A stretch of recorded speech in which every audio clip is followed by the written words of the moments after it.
गणतंत्र दिवस की पूर्व संध्या पर आयोजित शेयर या कमोडिटी कहां लगाए दांव पर हो रही इस वेबिनार में आप सभी का स्वागत है। आप सभी को गणतंत्र दिवस की अग्रिम शुभकामनाएं। हम आप सभी के स्वस्थ एवं प्रसन्न रहने की कामना करते हैं। कमोडिटी न्यूज मोबाइल एप्लीकेशन मोल तोल की ओर से आयोजित इस वेबिनार में चर्चा करने के लिए हमारे साथ है IIFL के श्री अनुज गुप्ता, मोनार्क नेटवर्थ कैपिटल के मोहम्मद शौकत अली जी और पृथ्वी फिनमार्ट के श्री मनोज कुमार जैन। मैं कमल शर्मा आप सभी दर्शकों और वक्ताओं का एक बार फिर अभिनंदन करता हूं। सबसे पहले मैं अनुज गुप्ता जी से अनुरोध करूंगा कि वे निवेशक को शेयर या कमोडिटी बाजार कहां पर दांव लगाना चाहिए पर अपनी बात रखें। श्री अनुज जी। कमल जी को बहुत बहुत धन्यवाद। आपने इतना ऐसे मौके पर ऑर्गेनाइज किया है ये वेबिनार, जहां पर हमने देखा है कि इक्विटी और कमोडिटी मार्केट दोनों ही अपने अलग अलग रंग में देखने को मिले हैं। जहां हमने इक्विटी मार्केट में गिरावट आते हुए देखी है, वहीं हमने कमोडिटी मार्केट में हाइस बनते हुए देखे हैं। क्रूड के भाव देखें तो ऑलमोस्ट 7 साल के हाई पे ट्रेड कर रहे हैं, निकेल के भाव 15 साल के हाई पे ट्रेड कर रहे हैं। वहीं हमने देखा है कि इक्विटी मार्केट में निफ्टी करीबन 6% से ज्यादा की गिरावट के साथ ट्रेड कर रही है। तो दोनों का ही अपना अपना अलग एक सिनेरियो है ट्रेड करने के लिए। क्योंकि अगर हम देखें तो हालांकि कमोडिटी मार्केट जो है वो भारत में सबसे पुरानी है, मगर जो ऑनलाइन ट्रेडिंग है कमोडिटी में वो 2003 में स्टार्ट हुई थी। हालांकि इक्विटी मार्केट जो है वो ऑलमोस्ट 40 साल से ज्यादा हो गए हैं इक्विटी मार्केट को। तो इक्विटी के अंदर जो लोगों का इंटरेस्ट है, इन्वेस्टर का जो इंटरेस्ट है वो काफी ज्यादा है। बट हम देख रहे हैं कि कमोडिटी के अंदर भी यहाँ पे काफी इंटरेस्ट आता हुआ दिखाई दिया है। अगर हम देखें तो करंटली कमोडिटी मार्केट जो है वो ट्रेडिंग का तो जरिया है ही, साथ में कुछ ऐसे इंडिकेशन हमें कमोडिटी मार्केट से मिलते हैं जो कि हमको इक्विटी के अंदर भी ट्रेड करने के लिए काफी अच्छे यूजफुल हो सकते हैं। अगर हम बात करें कमोडिटी मार्केट में एग्रीकल्चर की, तो लास्ट ईयर हमने देखा 2021 में काफी सारी एग्रीकल्चर कमोडिटी ऐसी हैं जिन्होंने डबल डिजिट का रिटर्न दिया है। जैसे अगर हम बात करें सोयाबीन की, रिफाइंड की, या फिर हम बात करें कॉटन की, ग्वार सीड की, ग्वार गम की, इवन अगर हम मसालों की बात करें तो सभी ने डबल डिजिट के रिटर्न दिए हैं। वहीं अगर हम इक्विटी साइड की बात करें तो एग्री सेक्टर जो है इक्विटी का ऑलमोस्ट 47% बढ़ा है पिछले साल से। तो कहीं ना कहीं दोनों ही साइड में अगर हम देखें तो एग्रीकल्चर जो सेगमेंट है, चाहे वो इक्विटी का हो चाहे कमोडिटी का हो, दोनों ने ही सेक्टर ने रिटर्न दिए हैं। तो मुझे लगता है कि इक्विटी और कमोडिटी दोनों ही सेगमेंट काफी इंटरेस्टिंग है, काफी ही यूजफुल है इन्वेस्टमेंट के लिए। फिजिकल डिलीवरी किसी को अगर लेना है, किसी को एग्रीकल्चर में ट्रेड करना है तो कमोडिटी में आ सकते हैं। और अगर किसी को एग्री रिलेटेड कंपनीज के अंदर ट्रेड करना है, एग्री रिलेटेड कंपनीज के अंदर इन्वेस्टमेंट करना है, तो एग्री सेक्टर इक्विटी का काफी अच्छा है। वहीं अगर हम देखें तो जहां हमें एग्रीकल्चर में अगर हम कमोडिटी की बात करें, फ्यूचर ट्रेडिंग की, तो कई बार डिलीवरी का इश्यूज आते हैं, कई बार माल को रखने के इश्यूज आते हैं। तो वहीं अगर हम बात करें इक्विटी सेगमेंट की, तो डीमैट अकाउंट के अंदर हम कुछ ऐसी कंपनीज के शेयर ले सकते हैं, जैसे गोदरेज एग्रोवेट है। तो वो ऐसी जो कंपनीज हैं उनको हम यहाँ पर, HUL है, जिनको हम अपने डीमैट अकाउंट में डाल सकते हैं, जो कि डायरेक्ट इन्फ्लुएंस करती हैं इक्विटी मार्केट में। क्योंकि जितनी भी एग्रीकल्चर कमोडिटी कंपनीज होती हैं वो एग्रीकल्चर कमोडिटी को होल्ड करती हैं, और एग्रीकल्चर कमोडिटी के जो प्राइजेस ऊपर नीचे होते हैं उससे डायरेक्ट इम्पैक्ट होता है पर्टिकुलर एग्री रिलेटेड कंपनीज का। जैसे अगर हम मेटल की कंपनीज की बात करें, हिंडाल्को हो गया, JSW स्टील हो गया, या सेल की बात करें, या हम जिंदल स्टेनलेस स्टील की बात करें, तो ये कंपनीज ऐसी हैं। वेदांता की अगर बात करें तो ये कंपनी ऐसी हैं जो कि डायरेक्ट कमोडिटी से रिलेटेड है, क्योंकि ये सब मेटल की कंपनीज हैं, मेटल ये होल्ड करती हैं। मेटल के भाव ऊपर नीचे होते हैं तो इन कंपनीज के बैलेंस शीट में फर्क पड़ता है। तो हालांकि ट्रेडिंग के लिए काफी अच्छा है, हम कमोडिटी मार्केट चूज कर सकते हैं। इन्वेस्टमेंट अगर करना है तो इक्विटी में हम डायरेक्ट जा सकते हैं, जहां पर हम कमोडिटी के जो स्टॉक्स हैं, जो कमोडिटी रिलेटेड कंपनीज हैं, उन कंपनीज के शेयर्स को हम डायरेक्टली डीमैट अकाउंट में होल्ड कर सकते हैं, जिसका डायरेक्ट रिलेशन हम देखते हैं कि कमोडिटी के प्राइसेस से होता है।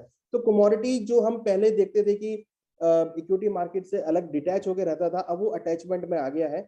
अगर हम कमोडिटी मार्केट को ट्रैक कर रहे हैं तो हमें एक डायरेक्ट सिग्नल मिलता है कि हमारे जो इक्विटी में कौन कौन से ऐसे स्टॉक्स हैं जो कि हमारे इक्विटी मार्केट में परफॉर्म कर सकते हैं। तो अब जो मार्केट है, इक्विटी हो चाहे कमोडिटी, वो दोनों आपस में अटैच हो गई हैं। हम रिसेंटली हमने देखा है, हमने कई बार देखा है कि जब इक्विटी मार्केट में गिरावट देखने को मिलती है, तो हम देखते हैं कि बेस मेटल में, हमारी एग्रीकल्चर कमोडिटी में, हमारे क्रूड ऑयल के अंदर गिरावट देखने को मिलती है। अगर आप पिछले 4-5 सिनेरियो को उठा के देखेंगे, तो आप देखेंगे कि जब भी मार्केट बढ़ता है इक्विटी का, तो हम एक पॉजिटिविटी जो है वो कमोडिटी मार्केट में भी आते हुए देखते हैं। तो कहीं ना कहीं जो रिलेशन है वो अब इक्विटी और कमोडिटी का बनता हुआ नजर आया है। इवन अगर हम देखें तो जो हमारी निफ्टी या सेंसेक्स है, उसमें जो कंपनीज हैं, 95% कंपनीज ऐसी हैं जो डायरेक्ट कमोडिटी से रिलेटेड हैं। तो मुझे लगता है कि कमोडिटी एक ऐसा प्रोडक्ट बन गया है अब, जो कि इक्विटी मार्केट को भी इन्फ्लुएंस करता है। तो इन्वेस्टमेंट के लिए मुझे लगता है कि हम इक्विटी मार्केट को चूज कर सकते हैं। और जहां तक ट्रेडिंग का सवाल है, डेफिनेटली मुझे लगता है कि ट्रेडिंग के लिए डायरेक्ट हम कमोडिटी फ्यूचर्स मार्केट के थ्रू हम कमोडिटी के अंदर ट्रेडिंग कर सकते हैं। डिलीवरी अगर लेना है तो हम एनसीडीएक्स या एमसीएक्स को चूज कर सकते हैं। और अगर हमको डीमेट अकाउंट में अगर स्टॉक रखने हैं, तो हम क्यों ना जो हमारी मेटल स्टॉक्स कंपनीज हैं या फिर एग्रीकल्चर स्टॉक कंपनी है, उसमें इन्वेस्टमेंट के थ्रू अपने पोर्टफोलियो को बढ़ा सकते हैं। जी कमल जी। जी धन्यवाद अनुज जी। शौकत अली जी, हम आपसे जानना चाहेंगे कि इक्विटी बाजार में एक निवेशक को क्यों इन्वेस्ट करना चाहिए। श्री शौकत अली जी। हाँ, धन्यवाद कमल जी, बहुत बहुत शुक्रिया इस प्लेटफॉर्म पे बोलने देने के लिए। इक्विटी, जैसा कि अनुज गुप्ता जी ने बताया कि इन्वेस्टमेंट जो है वो इक्विटी में करते हैं। इक्विटी जैसे इन्वेस्टमेंट और ट्रेडिंग दोनों का अपॉर्चुनिटी आपको प्रोवाइड करता है, बट इन्वेस्टमेंट जो एक पर्टिकुलर पॉइंट है कि लॉन्ग टर्म होल्ड कर सकते हैं आप अपना निवेश कर सकते हैं लॉन्ग टर्म के लिए अपने धन का। ये अपॉर्चुनिटी इक्विटी देता है आपको, और इसमें दो तीन चीजें हैं, दो तीन कारण हैं जिसकी वजह से इक्विटी जो है बहुत ही वर्सेटाइल इन्वेस्टमेंट एसेट क्लास है। उसके दो तीन कारण ये है कि एक तो इक्विटी में आप हर तरह के जो चेंजेस इकोनॉमी में आ रहे हैं उसके हिसाब से आप अपने धन का आवंटन कर सकते हैं, डिस्ट्रीब्यूशन कर सकते हैं। दूसरी जो सबसे बड़ी बात है कि अगर रिटर्न देखें डिफरेंट एसेट क्लासेस का, जैसे गोल्ड एक अपॉर्चुनिटी देता है जिसका ऑन एन एवरेज लगभग इन्फ्लेशन एडजस्टेड रिटर्न देता है, क्योंकि गोल्ड जो है वो आपको एग्जैक्टली मुद्रास्फीति के दर को या इन्फ्लेशन को एडजस्ट करता है और वो आपके पोर्टफोलियो को हेज करता है। तो उसका रिटर्न उतना ही होता है जितना कि इन्फ्लेशन होता है इकोनॉमी में। तो आप गोल्ड का अगर 20 साल का रिटर्न देखें तो 5 से 6% का होता है। रियल एस्टेट में जो आप इन्वेस्ट करते हैं उसमें रिटर्न लगभग 10 से 12% रहा है लास्ट 20 सालों में। बारिंग द साइक्लिकलिटी, अगर बीच बीच के साइकिल को अगर छोड़ दें, long term secular growth story देखें, इक्विटी इस मामले में आपको एक ऑफर करता है बहुत ही हाई रिटर्न, लगभग 15 से 18% का रिटर्न। अगर उसमें भी आपने अच्छा, एक और बात है इक्विटी में कि आप अपने रिस्क को एडजस्ट कर सकते हैं बाई फ्रीक्वेंसी या ड्यूरेशन के हिसाब से या मार्केट कैप के हिसाब से। अगर आप बड़ी कंपनीज मेगा कैप खरीदते हैं, Reliance, HDFC life, HDFC limited, तो ये बड़ी कंपनी है, मेगा कैप कंपनीज है जिसमें आपको रिटर्न कम होता है लेकिन रिस्क भी कम होता है। अगर जैसे जैसे आप मार्केट कैप को छोटा करते चले जाते हैं, छोटी कंपनीज में इन्वेस्ट करते हैं, तो आपके रिटर्न भी बढ़ते हैं बट रिस्क भी बढ़ता है। डेफिनेटली आपको ज्यादा ध्यान देना होता है कि बिजनेस किस तरह का है, क्या है, और क्वालिटी ऑफ मैनेजमेंट या क्वालिटी ऑफ बैलेंस शीट आपको देखनी होती है। बट आपका रिटर्न प्रोफाइल जो है डेफिनेटली बहुत ही सुपीरियर होता है इक्विटी में। इसकी वजह से इक्विटी आपने देखा होगा कि सबसे वर्सेटाइल इन्वेस्टमेंट इंस्ट्रूमेंट हमेशा से रहा है। बॉन्ड में रिटर्न आपके हमेशा लगभग 6 से 8% के आसपास होते हैं। अगर कैपिटल गेन ऐड करें तो 12-13% का रिटर्न है। रियल एस्टेट 12% का रिटर्न है। उसके हिसाब से इक्विटी आपको बहुत ही वर्सेटाइल रिस्क क्लास आपको प्रोवाइड करता है। आप रिस्क एडजस्ट कर सकते हैं। तीसरा एक कारण है जो इक्विटी को बहुत ही वर्सेटाइल बनाता है, वो है लिक्विडिटी और डिविजिबिलिटी। लिक्विडिटी इस सेंस में कि आप अगर आज आपके पास 1 लाख का इन्वेस्टमेंट इक्विटी में है तो आप विद इन कुछ घंटों में आप उसको बेच के 2-3 के T+1 सेटलमेंट में आप अपने कैश को अपने अकाउंट में लाके अपने पर्सनल यूज के लिए, किसी इवेंचुअलिटी के लिए यूज कर सकते हैं। ये लिक्विडिटी आपको बहुत इजी है। इसमें बाकी चीजों में उतनी लिक्विडिटी नहीं होती है। रियल एस्टेट में आप इतना लिक्विड नहीं होता है इन्वेस्टमेंट। दूसरा एक कारण है इक्विटी क्लास को अट्रैक्टिव बनाने का, वो है डिविजिबिलिटी। अगर आपने एक रियल एस्टेट में इन्वेस्ट किया, लेट्स से अगर 20 लाख का एक प्लॉट आपने खरीदा और आपकी जरूरत जो है सडनली आपकी किसी कारण से आपको 2 लाख की जरूरत है, तो आप उसको हिस्से में करके बेच नहीं सकते। आप जब भी बेचेंगे तो एक बड़े पूरा का पूरा या तो बेचेंगे या फिर नहीं बेच पाएंगे। तो इलिक्विडिटी के साथ साथ बहुत सारे इन्वेस्टमेंट जो है वो डिविजिबिलिटी नहीं प्रोवाइड करती है, आप उसको पीसेस में बेच नहीं सकते, जो कि इक्विटी आपको बहुत ही डिविजिबल होता है। तो अच्छा रिस्क, अच्छा रिटर्न और डिविजिबल और लिक्विडिटी होना, ये सारी चीजें जो है इक्विटी को बहुत ही अट्रैक्टिव बनाता है। और एक कॉमन रूल है, हम लोग स्टूडेंट थे जब IIM कलकत्ता में, तो हमें एक रूल बताया जाता था कि जब भी आप एक 70 माइनस अपना एज अगर लगा लें, तो जो आपको नंबर मिलता है उतना इन्वेस्टमेंट इक्विटी में लॉन्ग टर्म में होना चाहिए हर एक के पास। ये आपको ओवरऑल आपकी फाइनेंशियल प्लानिंग को दुरुस्त रखता है, आपका लॉन्ग टर्म जो है गेन को लिफ्ट करता है, और एक डाइवर्सिफिकेशन भी देता है, रिस्क कम करता है।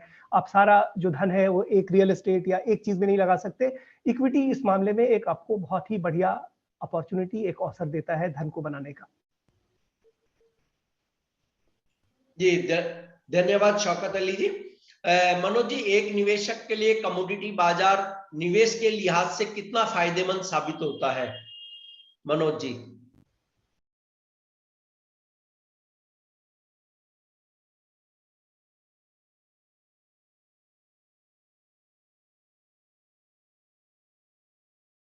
सर आप म्यूट कीजिए अपने इसको।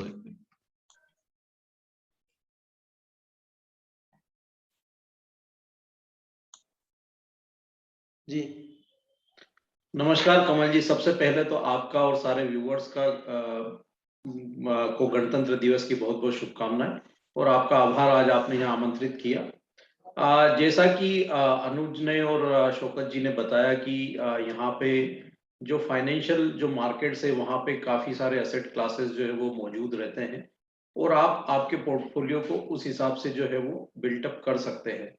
जैसा कि शौकत जी ने बताया कि हम सारे ही पैसे को केवल एक असेट क्लास में नहीं लगा सकते हैं, वहां पर रिस्क जो है वो ज्यादा हो जाती है, तो हमको डाइवर्सिफिकेशन का हमेशा ख्याल रखना चाहिए। जैसे उन्होंने सजेस्ट किया कि 40% का जो इन्वेस्टमेंट है वो इक्विटी में किया जा सकता है।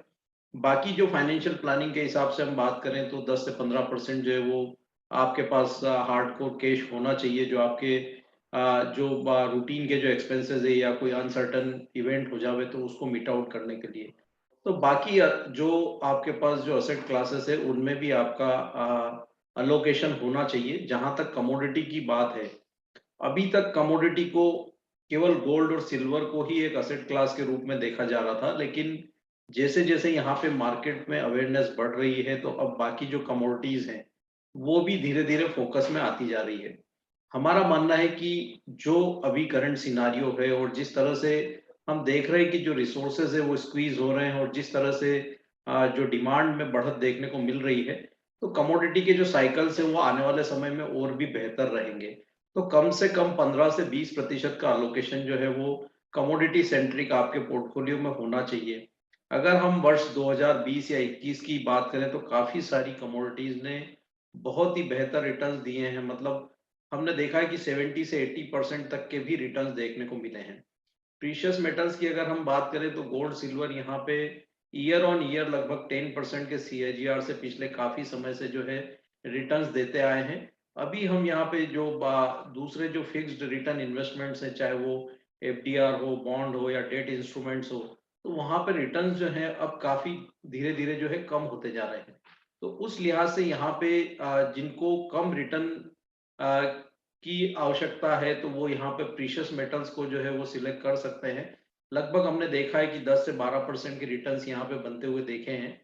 वहीं हम जो एग्रेसिव जो इन्वेस्टर्स हैं वो और थोड़ा आगे बढ़ करके अपने कुछ फंड को यहाँ पे मेटल में, एनर्जी में और बाकी एग्री कमोडिटीज है वहां पे भी अलोकेट कर सकते हैं। अभी हमने देखा है कि रिटेल इन्वेस्टर्स के लिए गोल्ड के ETF यहाँ पे पहले से अवेलेबल थे, और अभी सिल्वर के ETF भी जो है भारत में आ गए हैं। आने वाले समय में यहाँ पे हमको मेटल्स, एनर्जी और काफी और भी जो ब्रॉड कमोडिटीज है वहां पे भी ETFs आते हुए दिखेंगे। तो मेरा मानना है कि यहाँ पे रिटर्न के लिहाज से कमोडिटी के इन्वेस्टमेंट को अब हम इग्नोर नहीं कर सकते, क्योंकि हमने देखा है कि जो साइकिल्स है वो छोटे होते जा रहे हैं और जो रिसोर्सेज जो है वो कम हो रहे हैं। तो वो कहीं ना कहीं जो कमोडिटी की जो साइकिल्स है, पहले हम देखते थे कि 8 से 10 साल में आती थी, लेकिन अब वो साइकिल्स जो है वो जल्दी आ रहे हैं। लगभग हर तीसरे चौथे साल में हम देख रहे हैं कि एक कमोडिटी का साइकिल आ रहा है। तो यहाँ पे बेहतर जो है रिटर्न्स की गुंजाइश हमेशा बनी रहती है, चाहे वो मेटल सेक्टर हो, एनर्जी हो, या प्रीशियस मेटल्स हो, या एग्रीकल्चर कमोडिटीज हो। तो मेरा मानना है कि एक जो भी निवेशक अपना पोर्टफोलियो बना रहा है, उसको लगभग 15 से 20% का अलोकेशन यहाँ पे कमोडिटी या उससे रिलेटेड जो भी ETFs वगैरह है वहां पे अलोकेशन रखना चाहिए। तो उनके जो रिटर्न्स हैं वो काफी जो है वो बेहतर हो सकते हैं पोर्टफोलियो के। कमल जी। जी, धन्यवाद मनोज जी। आप तीनों एनालिस्ट ने अपनी अपनी बात रखी। अब मैं एक बार अनुज जी से एक प्रश्न पूछना चाहूंगा कि उन्होंने जो बात कही, देखिए उसमें आपने मेटल्स, एग्री, स्टॉक्स तीनों को मिलाया। मान लीजिए कोई व्यक्ति के MCX से मेटल, NCDX से एग्री और स्टॉक्स में निवेश नहीं करके वो केवल कोई शेयर ऐसे चुनता है, मान लो एक पोर्टफोलियो क्योंकि जिसमें मेटल भी शामिल है और ज्वेलर्स कंपनियां जो बहुत अच्छी काम कर रही है, परफॉर्मेंस जिनकी बेटर आ रही है, उन्हें वो एक गोल्ड सिल्वर के रूप में अपनाए। मेटल्स में जैसे बहुत सारी मेटल अच्छी कंपनियां भारत के अंदर, उन्हें ले। और एग्री के अंदर भी जो बहुत अच्छी कंपनियां काम कर रही है इस समय हिंदुस्तान की, चाहे वो सीड निर्माता हो या एग्री इक्विपमेंट में काम कर रही है, उनके मिक्स पोर्टफोलियो से वो बेटर पैसा बना सकता है, या उसे सीधे मेटल, प्रीशियस मेटल और एग्री में जाना चाहिए? क्या तालमेल बेटर हो सकता है? देखिए कमल जी, डायरेक्ट इक्विटी में इन्वेस्टमेंट करने में बहुत सारी चीजें हमें देखनी होती हैं कि उस कंपनी का, सबसे बड़ी बात कि डेट कैसा है, उस कंपनी का मैनेजमेंट कैसा है, उस कंपनी का प्रोडक्ट कैसा है। तो अगर हम कमोडिटी को ध्यान में रख के अगर हम उसको इन्वेस्टमेंट कर रहे हैं तो वो अच्छी बात है, मगर हमें को जब हम इक्विटी में पैसा लगाते हैं तो बहुत सारी चीजें हमको कंसिडर करनी होती हैं। हमें उस कंपनी की बैलेंस शीट, उस कंपनी के रेशियोज को हमको देखना होता है। बट जबकि अगर हम कमोडिटी में लगा रहे हैं तो डायरेक्ट हम उस पर्टिकुलर कमोडिटी को ही बेट करते हैं कि उस कमोडिटी की डिमांड सप्लाई कैसी है। तो यहाँ पर थोड़ा सा मिसमैच हो सकता है कि कमोडिटी के प्राइस परफॉर्म कर रहे हो, मगर मैनेजमेंट की वजह से या उस कंपनी के प्रोडक्ट की वजह से वो स्टॉक परफॉर्म ना करे, तो जो हमको अप्रिसिएशन कमोडिटी में मिलना चाहिए वो उसमें नहीं मिल पा रहा है। हम कई बार देखते हैं कि कुछ ऐसे स्टॉक्स होते हैं जब हम गोल्ड परफॉर्म कर रहा है, बट उस ज्वेलरी कंपनी के जो स्टॉक है वो परफॉर्म नहीं करता, क्योंकि मैनेजमेंट की वजह से या उस कंपनी की पॉलिसीज की वजह से या उस कंपनी के प्रोडक्ट की वजह से वो स्टॉक परफॉर्म नहीं कर पाता है। तो कई बार हमें जो गोल्ड का एप्रिसिएशन मिलना चाहिए वो उस स्टॉक में नहीं मिल पाता है। तो कहीं ना कहीं मुझे लगता है कि अगर किसी को ऐसा पोर्टफोलियो बनाना है तो वो थोड़ा डाइवर्सिफाई कर सकते हैं।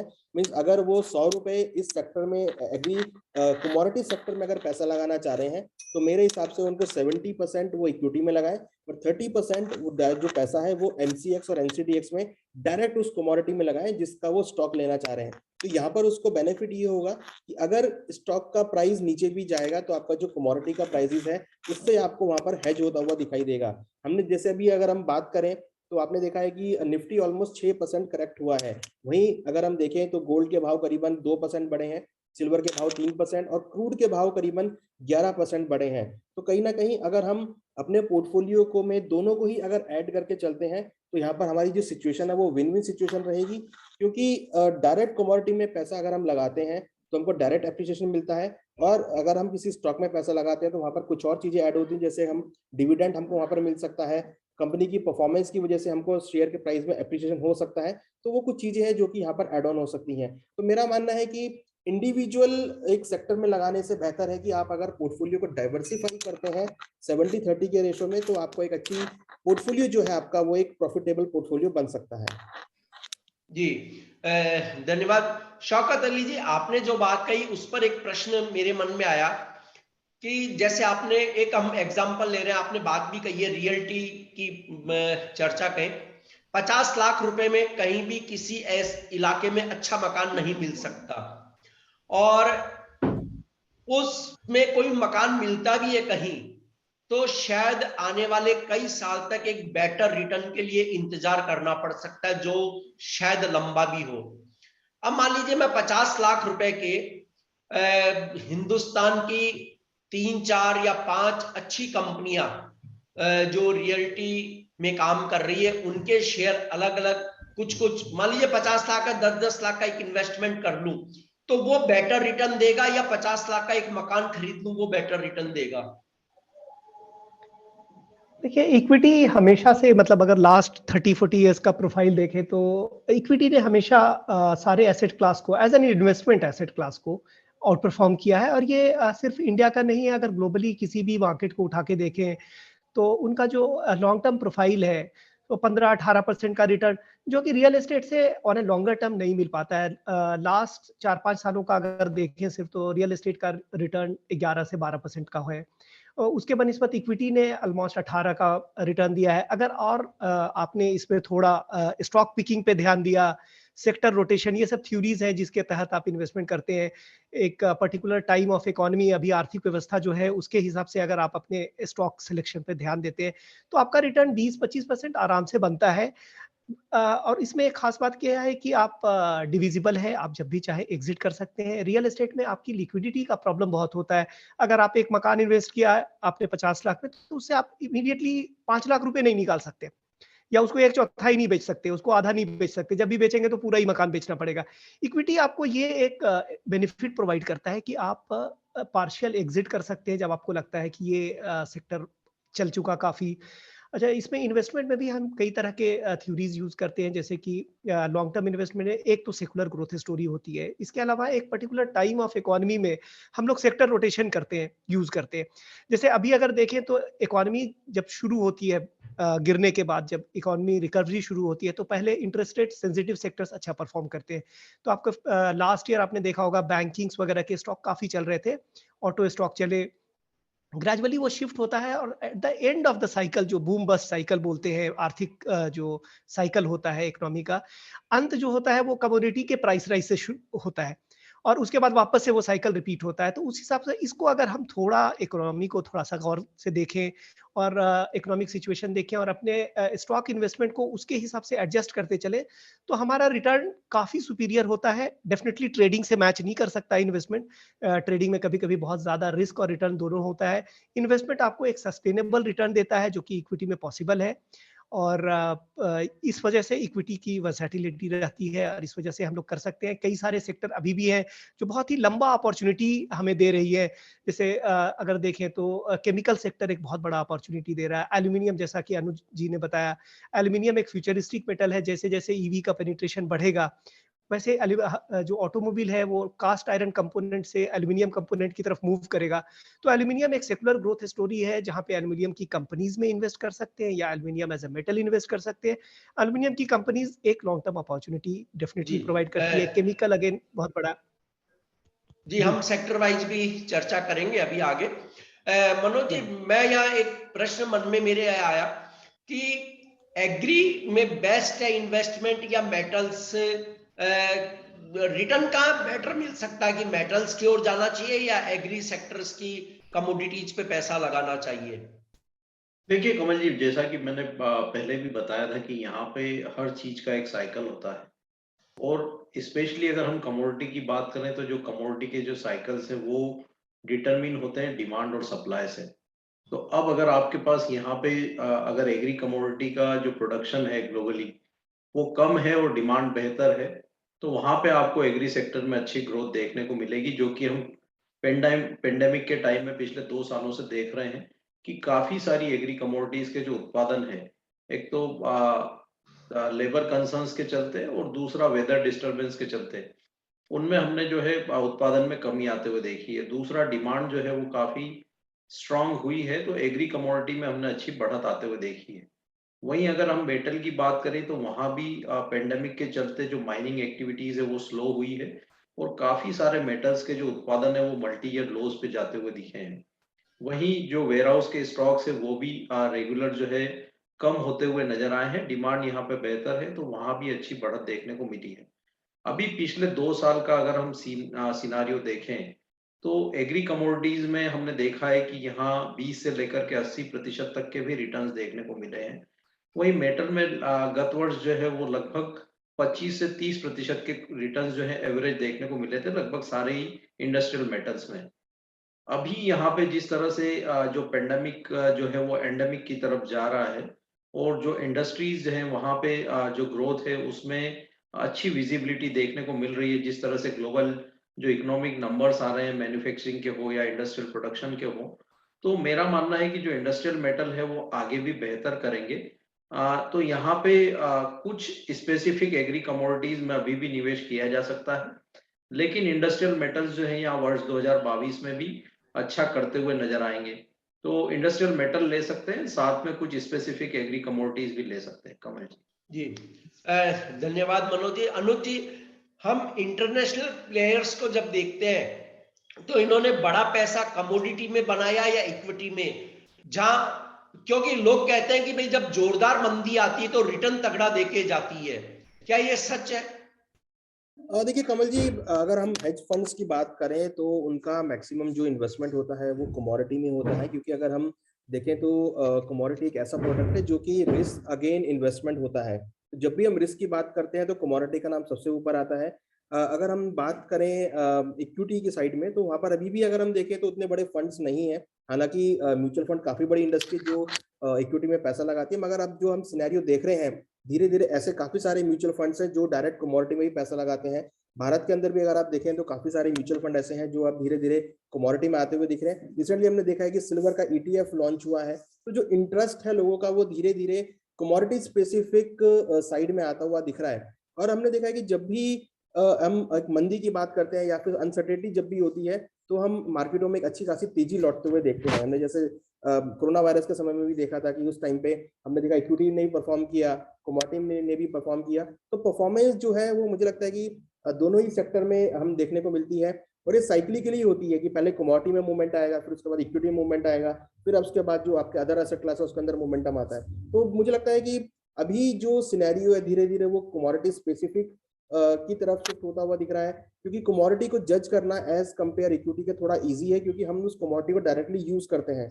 अगर हम सपोज एल्युमिनियम की किसी कंपनी को देखते हैं तो हम इजीली देख सकते हैं कि एल्युमिनियम की कितनी डिमांड सप्लाई है, कितनी शॉर्टेज है। तो एक एल्युमिनियम की कंपनी में पैसा लगाने के वनस्पत मुझे लगता है कि अगर हम एल्युमिनियम के अंदर पैसा लगाते हैं तो वहां पर हमको अच्छा रिटर्न मिल सकता है। मगर हम एक व्यू लेकर पर्टिकुलर एल्युमिनियम की उस कंपनी के अंदर ही पैसा लगा सकते हैं, जहां पर हमको एक लॉन्ग टर्म इन्वेस्टमेंट के लिए करना है। तो ट्रेडिंग और इन्वेस्टमेंट जो है, मुझे लगता है कि अगर हम पोर्टफोलियो को डाइवर्सिफाई करते हैं तो यहाँ पर हमको दोनों में अच्छा एक प्रॉफिटेबल पोर्टफोलियो बन सकता है। जी मनोज जी, अब हम कमोडिटी में निवेश के विकल्प देखें तो 4 नजर आते हैं मुझे मोटे तौर पर: सोना चांदी, मेटल्स, एनर्जी और एग्री। एक निवेशक को कैसे चुनना चाहिए कि कहां निवेश करें और इसका रेशो क्या बनाना चाहिए? देखिए, यहाँ पे कोई स्पेसिफिक रेशो जो है वो डिफाइन नहीं किया गया है कि ये कमोडिटी में हम इतना % का अलोकेशन कर सकते हैं। अभी के जो हालात हैं, जो हम देख रहे हैं कि यहाँ पे जो लिक्विडिटी की टाइटनिंग की बातें चल रही है, जिस तरह से ग्लोबल इन्फ्लेशन जो है वो मल्टी ईयर हाइस पे है। यूएस के इन्फ्लेशन की बात करें तो 40 ईयर हाइस पे, यूके में इन्फ्लेशन 30 ईयर हाइस पे है। और भी काफी सारे देशों में हम देख रहे हैं कि इन्फ्लेशन जो है वो पिछले 10 या 20 वर्षों के उच्च स्तर पर पहुंच गए हैं। जो पेंडेमिक में लिक्विडिटी का पंपिंग ग्लोबल सेंट्रल बैंक्स ने किया था, वहां धीरे धीरे फिर एक बार टाइटनिंग की बातें जो है वो होने लग गई है। हमने देखा था कि बैंक ऑफ इंग्लैंड ने ब्याज दरों में बढ़ोतरी की थी, कनाडा में ब्याज दरों में बढ़ोतरी देखने को मिली। अभी यूएस फेडरल रिजर्व की तरफ से ब्याज दरों में बढ़ोतरी की बातें आ रही है। तो आने वाले समय में जो ग्लोबल सेंट्रल बैंक है वो फिर एक बार लिक्विडिटी जो है वो टाइटनिंग करेंगे, जिसके चलते यहाँ पे शायद जो इक्विटी मार्केट है वहां पे एक नेगेटिव जो है वो नेगेटिविटी देखने को मिल सकती है। उसी के चलते हमने देखा है कि यूएस के जो बॉन्ड यील्ड्स है वो फिर एक बार 2 वर्ष के उच्च स्तर पर पहुंच गए हैं। तो ऐसे में यहाँ पे जो कमोडिटी का सिलेक्शन या हम डाइवर्सिफिकेशन करें, तो वहां पे हमको काफी सारी चीजों का ध्यान रखना पड़ेगा कि जो लिक्विडिटी की टाइटनिंग हो रही है, यहाँ पे जिस तरह से जो बॉन्ड यील्ड्स में बढ़त हो रही है, लेकिन जो सप्लाई के जो कंसर्न्स अभी बने हुए हैं और जो जियोपॉलिटिकल टेंशंस भी उभरते हुए दिख रहे हैं, तो मेरा मानना है कि अभी का जो सिनारियो है उसमें अगर हम डाइवर्सिफिकेशन की बात करें तो प्रीशियस मेटल में अगले 1 साल के लिए लगभग 40 से 50% का जो एलोकेशन रख सकते हैं। उसमें 20% गोल्ड में रखें, 30% यहाँ पे सिल्वर में रख सकते हैं। वहीं अगर हम इंडस्ट्रियल मेटल की बात करें तो वहां लगभग 30% तक का अलोकेशन रख सकते हैं। जिस तरह से इलेक्ट्रॉनिक व्हीकल इंडस्ट्री की जो स्टोरी अनफोल्ड हो रही है, तो यहाँ पे चाहे वो एल्यूमिनियम हो, कॉपर हो या निकल हो, ये कमोडिटीज आगे भी बेहतर करेगी, तो लगभग 25 से 30% का अलोकेशन वहां रख सकते हैं। एनर्जी के जो सप्लाई कंसर्न्स है वो बने हुए हैं। हमने देखा है कि कच्चे तेल की कीमतें हो या नेचुरल गैस की कीमतें हो, मल्टी ईयर हाईज पे ट्रेड कर रही है। तो यहाँ पे हमने देखा है कि एक रेजिस्टेंस के आसपास कच्चा तेल आ गया है, लेकिन नेचुरल गैस में डिमांड अभी भी बनी हुई है। तो लगभग 10% का अलोकेशन एनर्जी सेक्टर में रख सकते हैं। बाकी का जो 10 से 15% का जो निवेश है वो एग्री कमोडिटीज में रख सकते हैं। तो इस तरह से जो है पोर्टफोलियो वो कमोडिटी में वर्ष 2022 के लिए बनाया जा सकता है। कमल जी, आपने 2022 के लिए पोर्टफोलियो को किस तरह से एलोकेशन करें बहुत सटीक तरीके से बताया। या मनोज जी, एक बात आई, आपने जो भौगोलिक तनाव की बात करी है, इस समय यूक्रेन और रूस के बीच हम देख रहे हैं कि काफी जबरदस्त तनाव बना हुआ है। अन्य देश भी उसमें बयान दे रहे हैं, अमेरिका सहित कई देश, और बहुत सारा लग रहा है कि कुछ मामला पकड़ा है। तो इससे किस तरह की कमोडिटी या कौन सी कमोडिटी जो है उनमें एक बड़ा जंप आने की आपको संभावना दिखती है कि जहां निवेशक को अलर्ट होना चाहिए और मौका मिलते ही अपने निवेश को वहां उसमें मतलब यानी इन्वेस्टमेंट करना चाहिए या पैसा लगा देना चाहिए? जियोपॉलिटिकल टेंशंस जब जब भी होते हैं कमल जी, तो वो सारी कमोडिटीज में जो है तेजी लेकर के आते हैं। लेकिन स्पेशली हमने देखा है कि प्रीशियस मेटल्स और एनर्जी में जो है वो बढ़त ज्यादा देखने को मिलती है। अभी जो जिस तरह से तनाव देखने को मिल रहे हैं, चाहे वो यूक्रेन रशिया हो या चाइना वियतनाम हो या मिडिल ईस्ट हो, सभी जगह हम देख रहे हैं कि कुछ न कुछ घटनाक्रम जो है पिछले कुछ दिनों में घटे हैं और यहाँ पे जो टेंशन है वो बढ़ते हुए नजर आए हैं। तो मेरा मानना है कि अभी यहाँ प्रीशियस मेटल्स जो है वो 2021 में भी अंडर परफॉर्मेंस रही थी, और जिस तरह से यहाँ लिक्विडिटी टाइटनिंग की बातें हो रही है तो इक्विटी में एक प्रेशर बनता हुआ दिखेगा। तो कहीं ना कहीं वो भी गोल्ड की जो सेफ हेवन बाइंग है उसको अट्रैक्ट करेगा। तो जो अभी हालात है उसको देखते हुए मेरा मानना है कि वर्ष 2022 में प्रीशियस मेटल काफी अच्छा कर सकते हैं, गोल्ड और सिल्वर। और सिल्वर को एक और बड़ा फायदा यहाँ पे इंडस्ट्रियल मेटल का भी है। जिस तरह से ऑटोमोबाइल हो या सोलर इंडस्ट्री हो या ईवी हो, जिस तरह से यूजेस जो है सिल्वर के बड़े हैं, तो वो वहां पे एक एडिशनल एडवांटेज ये कमोडिटी को रहेगा। तो जब जब भी ये भौगोलिक तनाव होते हैं या इस तरह की चीजें होती है, तो सोना और चांदी ये दोनों एक प्रेफर्ड इन्वेस्टमेंट जो है कमोडिटी में रह सकते हैं। जी, धन्यवाद मनोज जी। अनुज जी, यहाँ एक देखिए प्रश्न है कि वैश्विक शेयर बाजार हाल में बहुत तेजी से धड़ाम गिरे और करोड़ों डॉलर स्वाह हो गए दुनिया भर के निवेशकों के। आम निवेशक सबसे ज्यादा ऐसी हालत में शिकार बनता है, और या कहना चाहिए कि उसे ही सबसे ज्यादा मार सहनी पड़ती है। ऐसा क्यों होता है, जबकि हम देखते हैं कि बड़े इन्वेस्टर फटाफट बाजार से बाहर हो जाते हैं और छोटा इन्वेस्टर फिर ये सोचता रहता है कि मेरा 100 रुपए वाला शेयर घट करके बहुत ही नीचे आ गया, मान लीजिए 50 रुपए आ गया, 40 रुपए आ गया, अब ये वापस प्राइस क्या होंगे। जैसे अभी हमने देखा, इसमें मैं नाम लेना चाहूंगा जोमेटो का। जोमेटो में लोगों ने बहुत बड़े स्तर पर पैसा लगाया था, सबको बहुत उम्मीद थी, लेकिन बाजार जब गिरा तो स्टोरी आ रही है मीडिया के अंदर कि लगातार इस शेयर में कैसी गिरावट आई है। तो सर, आम निवेशक जो क्यों फंस जाता है, क्यों से सबसे ज्यादा मार झेलनी पड़ती है? देखिए, स्टॉक मार्केट में एक प्रोसेस होता है जहां पर हम देखते हैं कि एक एक्यूमुलेशन वाला जोन आता है, जिसमें जो बड़े प्लेयर्स होते हैं वो एक्यूमुलेट में एग्जिट कर रहे होते हैं और जो स्मॉल प्लेयर होते हैं वो मार्केट की रैली को देखकर एंट्री कर रहे होते हैं। तो कहीं ना कहीं जो सेलिंग प्रेशर है वो हम जब हायर लेवल पर आ रहा होता है उस टाइम लोग उस टाइम एक्यूमुलेट कर रहे होते हैं, जो स्मॉल इन्वेस्टर होते हैं। और जब उनकी पोजीशन लॉस में निकलती है तो वो उसको होल्ड करते हैं कि उस आस में कि भाव और ऊपर आएगा, तो कहीं ना कहीं उस चीज में वो ट्रैक हो जाते हैं। तो जनरली हम देखते हैं कि अगर आप जोमेटो की बात करें तो अगर आप पिछले जो आईपीओ आए हैं, अगर आप उसमें देखेंगे कि जो ऐसे आईपीओ जो कि आपके रिसेंटली लॉन्च हुए हैं, जो ऐसी कंपनीज के लिए जो स्टार्टअप वाली कंपनीज हैं, चाहे आपका पेटीएम हो, चाहे आपका जोमेटो हो, चाहे आपका नाइका हो, आप देखेंगे कि इस जो गिरावट अभी आई है उसमें सबसे ज्यादा वो स्टॉक गिरे हैं जो अभी रिसेंटली आपके मार्केट में लॉन्च हुए थे, या जो कंपनी ऐसी थी जो कि स्टार्टअप के तौर पर देखने को मिली थी। तो कहीं ना कहीं एक हमारा ये कहना है कि जो भी इन्वेस्टर अगर स्टॉक मार्केट में पैसा लगा रहा है तो वो थोड़ा सा फंडामेंटल चेक करे, जो कि मैंने पहले भी डिस्कस किया था कि किसी स्टॉक में लगाने के लिए हमको उसकी बैलेंस शीट को पढ़ना बहुत जरूरी है कि उसका मैनेजमेंट कैसा है, उसका प्रोडक्ट कैसा है, उसकी सर्विस कैसी है। जब हम तीन चीजों को कैलिब्रेट कर लेते हैं, हमें पता लगता है कि उस कंपनी की जो बैलेंस शीट है वो कितनी स्ट्रेंथ है। तो एक स्टॉक मार्केट में पैसा लगाने का जो सबसे बड़ा एक आईना होता है वो उसकी बैलेंस शीट होती है। अगर हम उस कंपनी की बैलेंस शीट को देखें, उस कंपनी में कितना आपको बैड डेट है या उस कंपनी का कितना आपका जो रेशियोज है वो कितनी स्ट्रांग है, अर्निंग पर शेयर कितनी स्ट्रांग है, तो वो सब जब हम देख लेते हैं तो एक आइडिया लगता है कि हाँ ये कंपनी कितनी फंडामेंटली स्ट्रांग है, तो हम उसको देखकर हम इन्वेस्टमेंट कर सकते हैं। ट्रेडिंग जो है वो डिफरेंट है, इन्वेस्टमेंट जो है वो डिफरेंट है। आदमी जो इन्वेस्टर था वो जनरली वो ट्रेडिंग के पर्सपेक्टिव से मार्केट में उतरता है, बट जब उसको उस स्टॉक के अंदर नहीं रिटर्न मिलता तो वो इन्वेस्टर बन जाता है।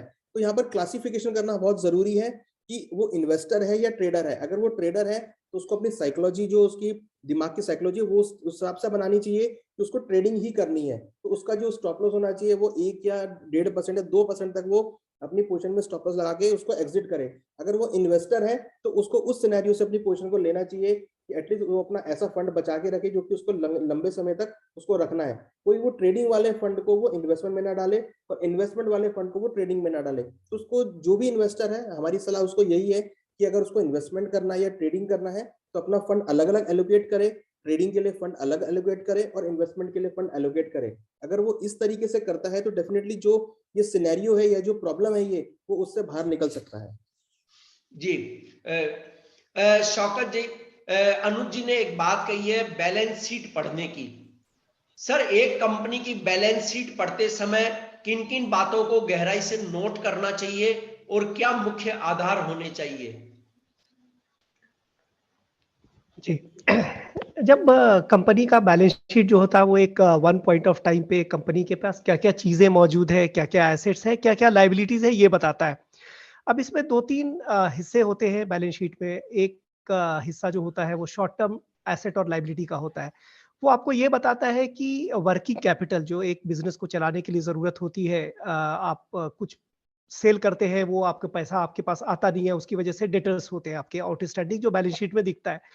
और उसके बदले में आप जब किसी से सामान लेते हैं रॉ मटेरियल, तो उसको आप कुछ दिनों बाद पैसे देते हैं। तो ये एक वर्किंग कैपिटल साइकिल होता है, ये एडजस्ट होता है।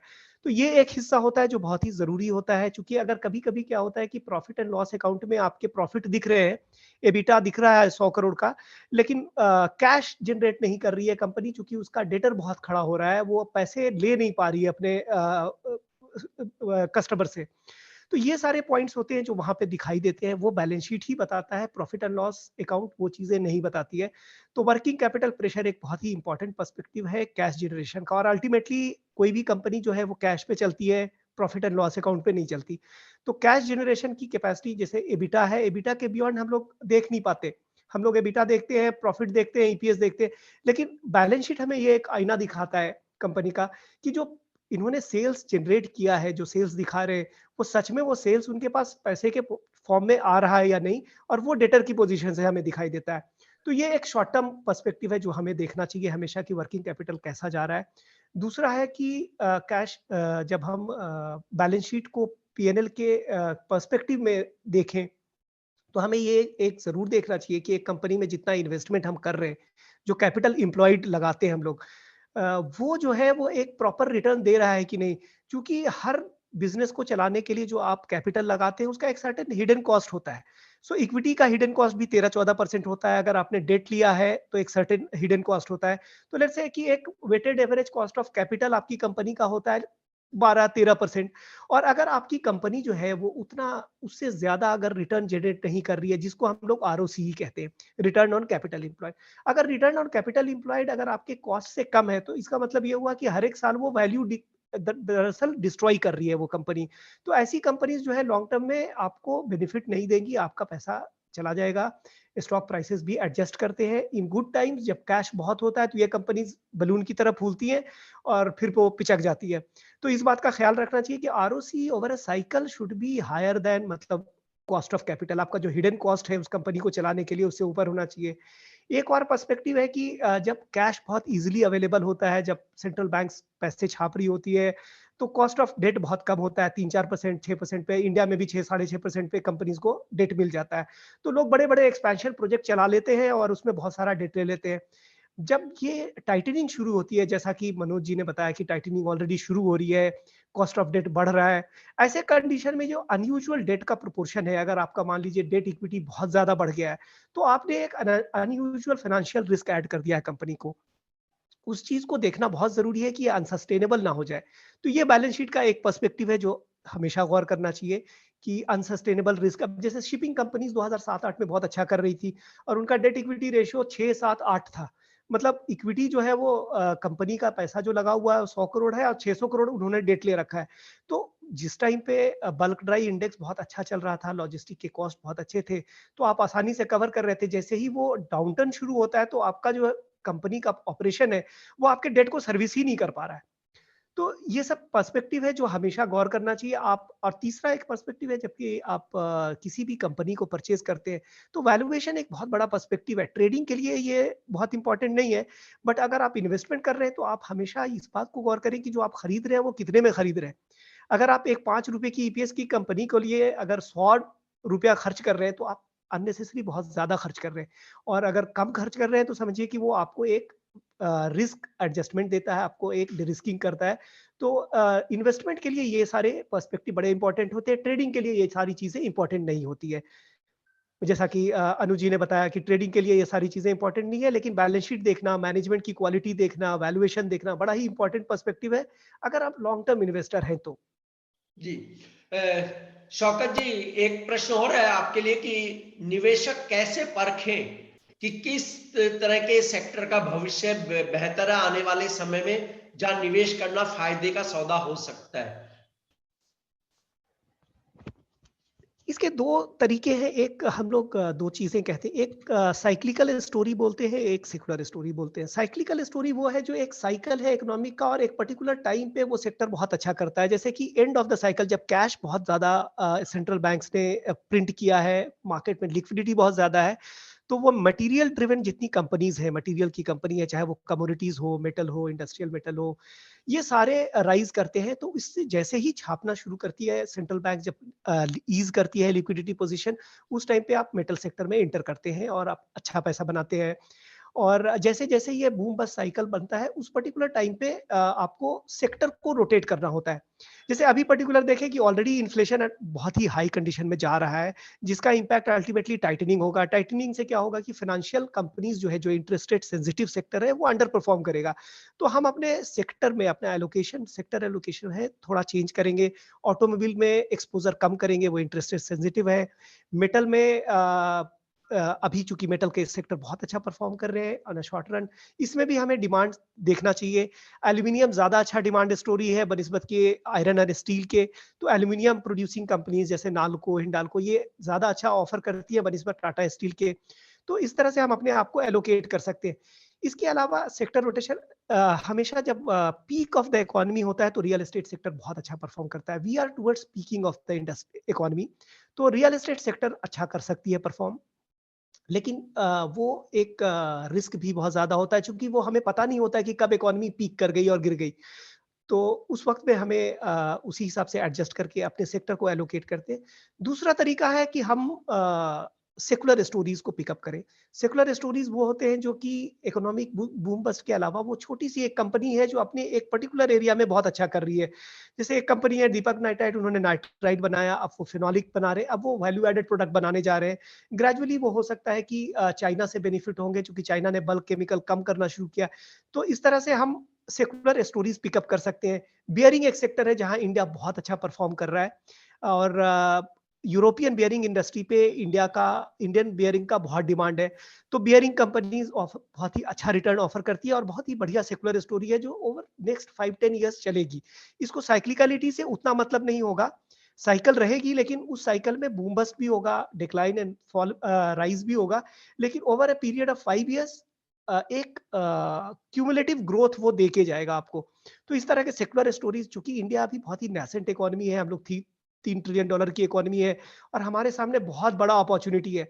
तो बहुत सारे सेकुलर अपॉर्चुनिटी इंडिया में मौजूद है, जो कि short term fall and rise से हमें घबराने के बजाय इस तरह के अच्छे क्वालिटी स्टॉक जिसकी मैनेजमेंट बहुत अच्छी है, जिसके पास एक सेकुलर ग्रोथ स्टोरी है, इस तरह की कंपनीज को हम लोग पिकअप कर सकते हैं और उसको एक लंबे टाइम के लिए होल्ड करके अच्छा रिटर्न कमा सकते हैं।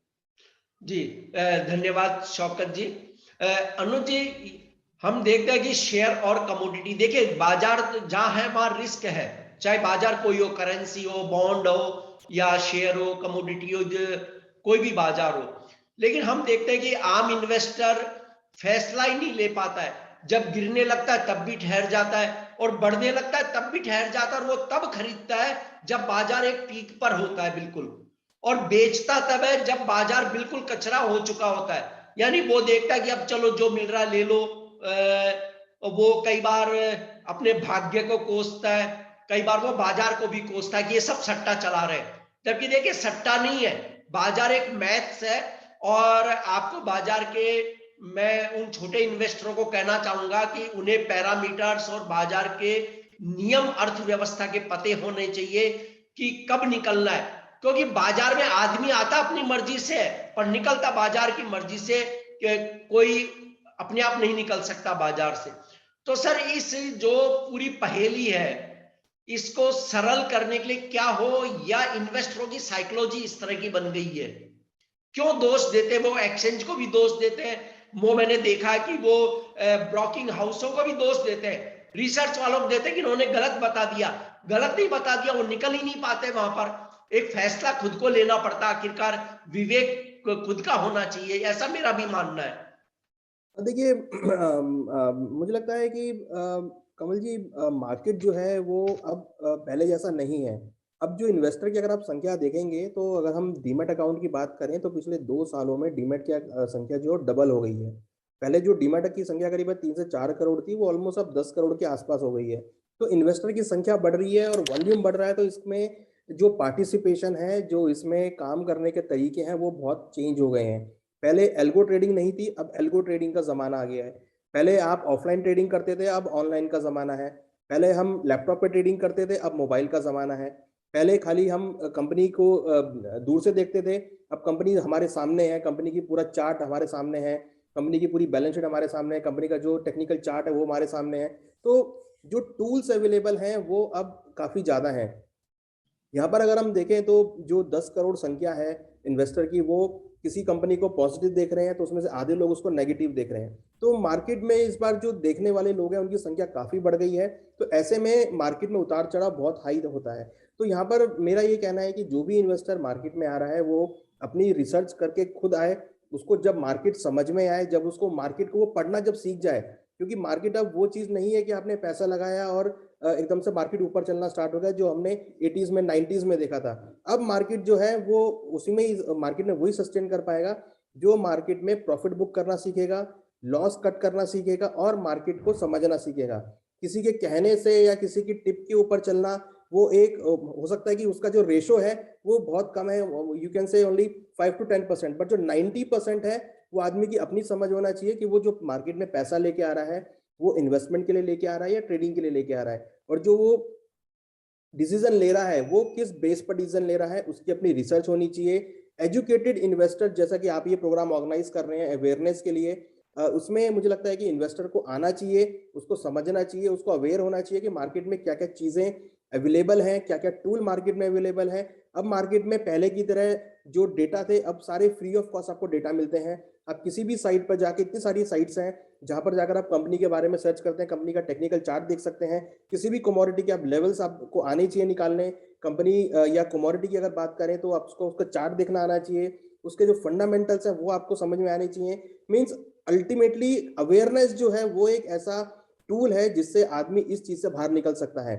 जब भी वो पैसा मार्केट में इन्वेस्टमेंट करे, अगर आप देखें तो अगर किसी को रिस्क नहीं लेना है तो SIP is the best alternative, जहां पर आप सिस्टमेटिक इन्वेस्टमेंट के थ्रू आप म्यूचुअल फंड में इन्वेस्टमेंट आप कर सकते हैं। बट हाँ, अगर आपको उससे थोड़ा सा हटके रिटर्न निकालना है तो ट्रेडिंग और इन्वेस्टमेंट जो है वो एक काफी अच्छा पहलू है जहां पर आप ट्रेडिंग कर सकते हैं। बट यहाँ पर अब स्मार्ट इन्वेस्टमेंट बनने की जरूरत है।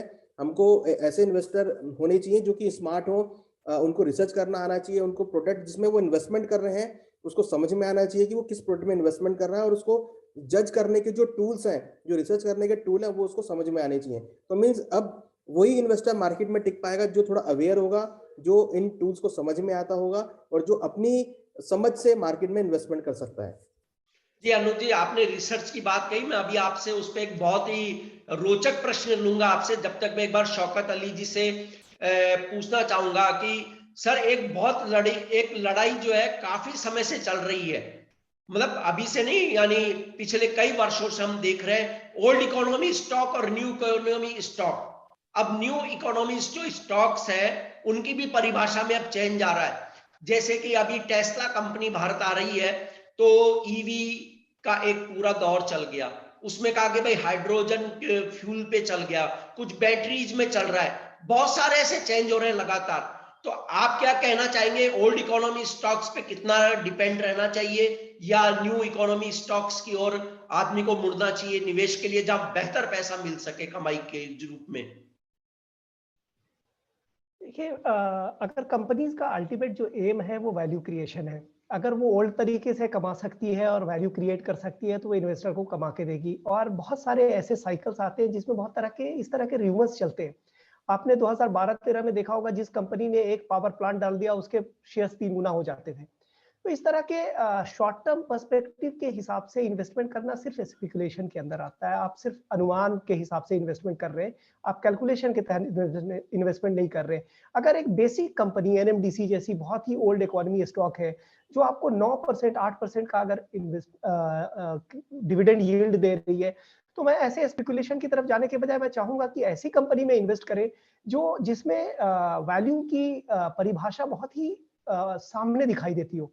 जो हमारे जो बेसिक डेफिनेशन है वैल्यू क्रिएशन का, आरओसी प्रोफाइल होना या वो अपने कॉस्ट से कितना ज्यादा कमा के दे सकती है, वो कभी बदलता नहीं है। ये स्पेकुलेशन आते और जाते रहते हैं। अभी ईवी का दौर चल रहा है, जिसने एक छोटा सा भी ईवी का सेटअप कर दिया उसकी कंपनी 4 गुना हो जाएगी। बट ये क्या ट्रांसलेट हो पाएगा या नहीं, ये बहुत बड़ा अनसर्टेनिटी है। यहाँ पे देखिए, आप रिस्क नहीं ले रहे बल्कि आप एक अनसर्टेनिटी ले रहे हैं। तो इस तरह के अनसर्टेनिटीज में भरोसा करके चलना मुझे ठीक नहीं लगता है।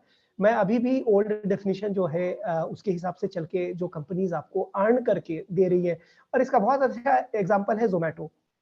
जोमेटो अभी तक कोई प्रॉफिट पिछले 10 सालों 5 सालों के ऑपरेशन में नहीं किया है, उसने कोई एबिटा नहीं बनाया है। वो 6 रुपये में इन्फोएज ने खरीदा था, 72 रुपए में उसने एग्जिट किया, लोगों ने उसको 100, 200, 150 रुपए में खरीदा। लेकिन अगर देखा जाए तो आप खरीद क्या रहे हैं? कैश। अल्टीमेटली एक पुराना जो वॉरेन बफे का स्टेटमेंट है कि cash is the king.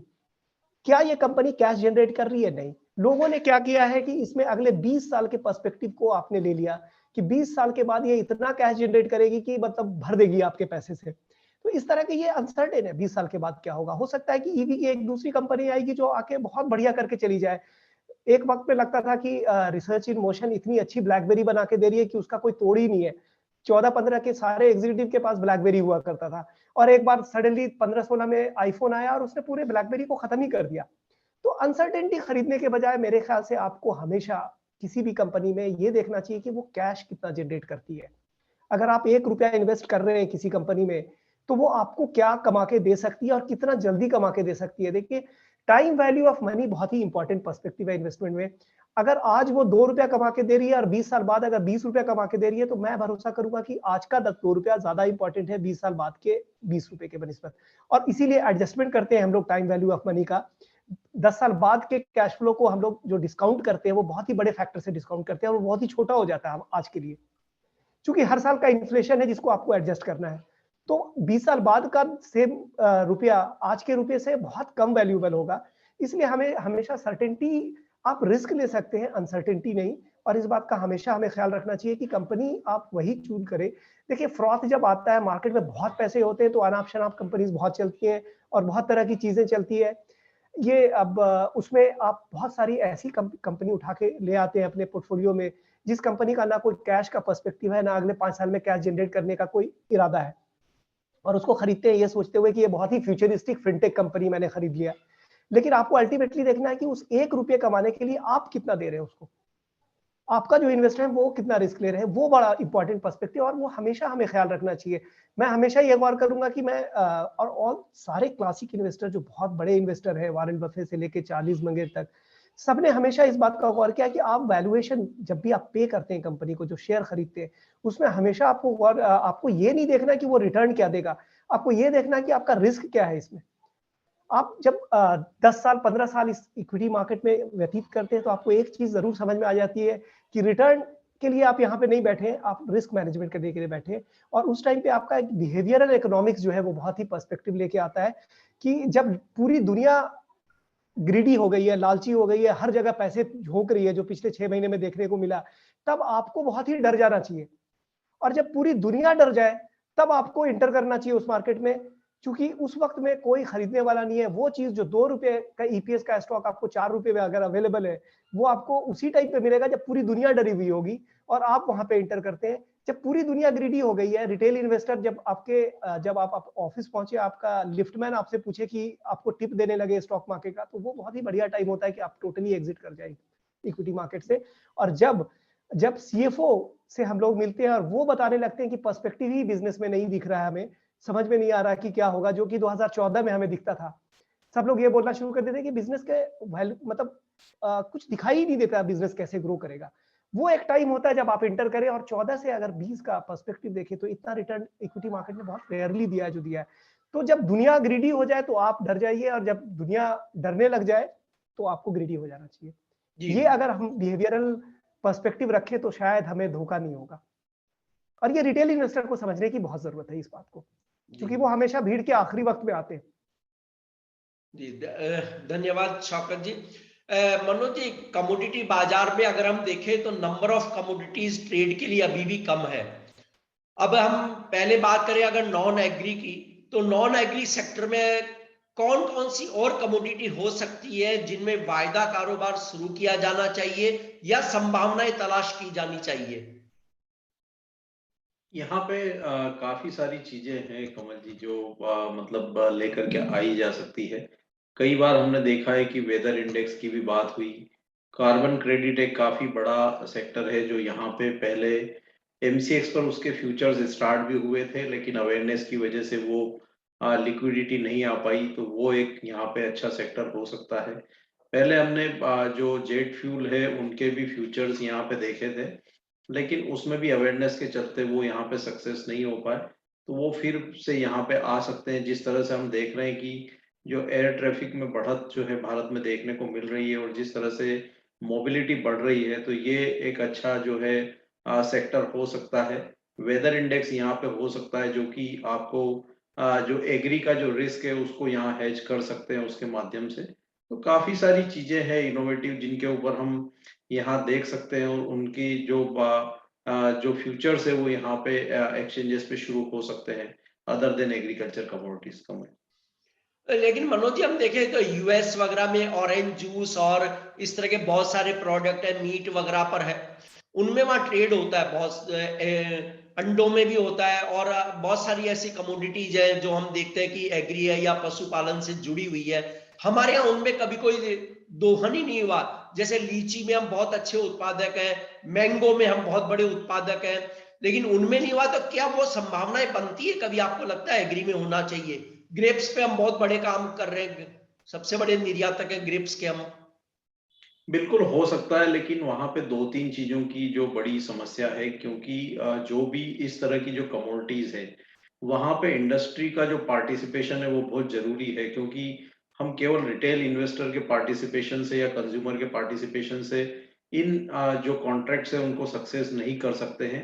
Industry को यहाँ पे आना पड़ेगा। अगर इंडस्ट्री आती है, और दूसरा जो लॉजिस्टिक मैनेजमेंट और उसका जो स्टोरेज है वो सुविधा यहाँ पे एक्सपांड होनी चाहिए। अगर वो होता है तो बिल्कुल ये भी फ्यूचर्स यहाँ पे आ सकते हैं, लेकिन केवल रिटेल के भरोसे ये नहीं चल सकते। यहाँ पे जो बड़े जो इंडस्ट्रीज हैं वो अगर हेज करने के लिए आते हैं या वो यहाँ पे उसमें पार्टिसिपेशन रखते हैं, तो शायद वो फ्यूचर्स भी यहाँ पे सक्सेस हो सकते हैं। जी अनुज जी, क्या आपको लगता है कि इक्विटी बाजार में जब हजारों कंपनियां काम कर रही है, उनमें हर तरह की कंपनी है, चाहे वो लॉजिस्टिक पे है, चाहे वो के फूड पर है, हर तरह की कंपनियां हम जानते हैं कि आईटी से लेके सभी कंपनियां है, तो क्या ऐसे कमोडिटी के अंदर एग्री हो या नॉन एग्री हो, उनमें नंबर ऑफ कमोडिटीज ट्रेड के लिए बढ़नी चाहिए या नहीं? देखिए कमल जी, डेफिनेटली बढ़नी चाहिए। हालांकि हमने देखा है कि पिछले साल ही हमारी कुछ कमोडिटी जैसे हमारी चना हो गया या सरसों हो गई या एडिबल ऑयल हो गया, वो डीलिस्ट हो गए। तो डीलिस्ट करना मुझे लगता नहीं है कि काफी अच्छा एक उदाहरण है। हमें लगता है कि वहां पर हम कुछ कंप्लायंस और अच्छा कर सकते थे, जिससे कि जो कंपनी में प्राइस फ्लक्चुएशन हुआ, हालांकि जो प्राइस फ्लक्चुएशन था वो एक फंडामेंटल साइड में था, वो एक फंडामेंटली सपोर्टिव था, ऐसा कोई स्पेक्युलेशन या कोई गलत ट्रेडिंग वहां पे नहीं हुआ था जिसकी वजह से वो डिलिस्ट करना पड़ा। मुझे लगता है कि डिलिस्ट करना एक अच्छा ऑप्शन नहीं है। इवन अगर हम देखें तो पहले उड़द भी था, वहां पर हमने 11-21 भी देखा था, चावल का, राइस का भी देखा था। काफी सारी ऐसी कमोडिटी है जो कि अभी भी अवेलेबल है, जो कि हम फ्यूचर मार्केट में ला सकते हैं। बशर्ते ये है कि यहाँ पर जो कंप्लाइंस साइड है वो काफी स्ट्रांग होना चाहिए। डिलिस्ट करने का जो ऑप्शन है वो मुझे लगता नहीं है कि नहीं होना चाहिए, क्योंकि डिलिस्ट करना ये शो करता है कि मार्केट के अंदर जो विश्वास है इन्वेस्टर का वो खत्म होता हुआ दिखता है। तो जब तक इन्वेस्टर का विश्वास नहीं होगा, चाहे हम जितनी भी नई कमोडिटी लॉन्च कर लें, वो वर्क नहीं कर पाएगी। जो कि हम अभी देख रहे हैं कि काफी कुछ ऐसी कमोडिटी हैं जो अभी लॉन्च हुई हैं, कुछ फ्यूचर्स, कुछ इंडेक्स अभी लॉन्च हुए हैं एग्री के अंदर, जो कि अभी भी परफॉर्म नहीं कर पा रहे हैं। तो इन्वेस्टर का विश्वास बनाए रखना बहुत जरूरी है, क्योंकि अगर इन्वेस्टर का विश्वास नहीं होगा तो चाहे हम जितनी मर्जी नई कमोडिटी लॉन्च कर लें, वो वर्क नहीं कर पाएंगी। हालांकि कमोडिटी बहुत सारी है। अगर हम ब्लैक पेपर की बात करें, काफी बड़ा मार्केट है ब्लैक पेपर का। उड़द की बात करें तो उड़द का काफी बड़ा मार्केट है। राइस में अगर हम देखें तो काफी सारी क्वालिटीज हैं जिसको हम यहाँ पे देख सकते हैं। डायमंड जो है काफी अच्छा प्रोडक्ट है, जो कि भारत के अंदर सबसे ज्यादा देखने को मिलता है, उसको हम लॉन्च कर सकते हैं। तो काफी सारी ऐसी कमोडिटी है जिसको अभी भी लॉन्च करते अगर हम करें तो हमें काफी अच्छा बेनिफिट मिल सकता है, मगर बशर्ते ये कि जो इन्वेस्टर का विश्वास है वो हमको यहाँ पर बनाए रखना चाहिए। जी, धन्यवाद अनुज जी। अब आपने बात करी थी रिसर्च की। देखिए सर, एक प्रश्न मेरे भी मन में आता है हमेशा, क्योंकि मोल तोल जो है वो हिंदी और गुजराती भाषा में एक ऐप है। हमने इंग्लिश को नहीं अपनाया कभी भी। लोग कहते हैं पर हम नहीं अपनाते, क्योंकि मैंने ये देखा कि इन्वेस्टर जो है वो अपनी भाषा में कोई भी अगर सामग्री मिलती है, लिटरेचर मिलता है, तो इजी पढ़ पाता है, पूरी रिपोर्ट पढ़ लेता है। लेकिन होता क्या है कि रिसर्च हाउस है, ब्रोकर हाउस है, या जो लोग इक्विटी या कमोडिटी बाजारों पे अपनी रिपोर्ट पेश करते हैं, वे ज्यादातर इंग्लिश में होती है। इस वजह से वो क्या होता है कि जो इन्वेस्टर है वो पढ़ते पढ़ते उसे छोड़ देता है, 1-2 पन्ने पढ़ पाता है। कुछ लोग कहते हैं कि हमें तो अंग्रेजी आती ही नहीं बिल्कुल अभी भी। और गूगल में अगर ट्रांसलेशन करने जाओ तो बहुत सारे जो ट्रांसलेशन टूल है वो इतने जटिल होते हैं कि वो शायद समझने में बहुत डिफिकल्टी होती है उसे, यानी वो उसकी अपनी जो बोलचाल की भाषा है उनमें वो नहीं होता है। तो क्या सर आपको लगता है कि ये जो इतनी बड़ी बड़ी रिपोर्ट्स बनती है, 10 पन्ने से लेके 100 पेज की, शुगर सेक्टर 100 पेज की रिपोर्ट्स है, तो आपको मानते हैं कि छोटा इन्वेस्टर जब उन्हें पढ़ नहीं पाता तो वो सही निर्णय कैसे ले? वो केवल ये देखता कि मुझे मान ली, फॉर एग्जाम्पल बोल रहा हूं यहां मैं, हमारा कोई उसमें इन्वेस्टमेंट नहीं है, फॉर एग्जाम्पल है कि बलरामपुर चीनी का शेयर अमुक भाव है और अमुक इसका टारगेट है, केवल वो उसको पढ़ता है ऊपर एक लाइन और बाकी नहीं पढ़ता। फिर देखता है कि अच्छा अब द्वारकेश शुगर है, उसका क्या लक्ष्य है, क्या मार्केट प्राइस है। इस तरह वो शुगर स्टॉक्स देखता है और ये देखता है कि कौन सी मेरी प्राइस रेंज में बैठ जाएगा, उसे वो लेता है। यानी वो बड़ी रिपोर्ट्स पढ़ ही नहीं पाते। तो सर क्या भाषा पर काम होना चाहिए या नहीं होना चाहिए इस तरह का? कमल जी, बिल्कुल होना चाहिए, क्योंकि अगर आप देखेंगे तो भारत की जो इकोनॉमी है वो अभी भी अगर हम देखें तो 65-70% रूरल पे थोड़ा डिपेंड है। कृषि से हमारी जो इकोनॉमी है वो चलती है, और अभी भी हम देखें तो जो इंग्लिश है वो रूरल तक नहीं पहुंच पाई है। तो कहीं ना कहीं जो लैंग्वेज है उसका जरूर यहाँ पर होना चाहिए। हिंदी के अंदर मुझे लगता है कि सबसे अच्छा अगर हम रिपोर्ट बना सकते हैं तो रिपोर्ट हम हिंदी में बना सकते हैं, क्योंकि क्योंकि जो हमारा इन्वेस्टर है, अगर आप देखेंगे तो जो 2 सालों में हमारे जो डीमैट अकाउंट बढ़े हैं वो 2 टायर सिटी और 3 टायर सिटी से काफी डीमैट अकाउंट ओपन हुए हैं। तो इन्वेस्टर की जो संख्या है वो रूरल एरिया से हमने काफी इस बार बढ़ती हुई देखी है।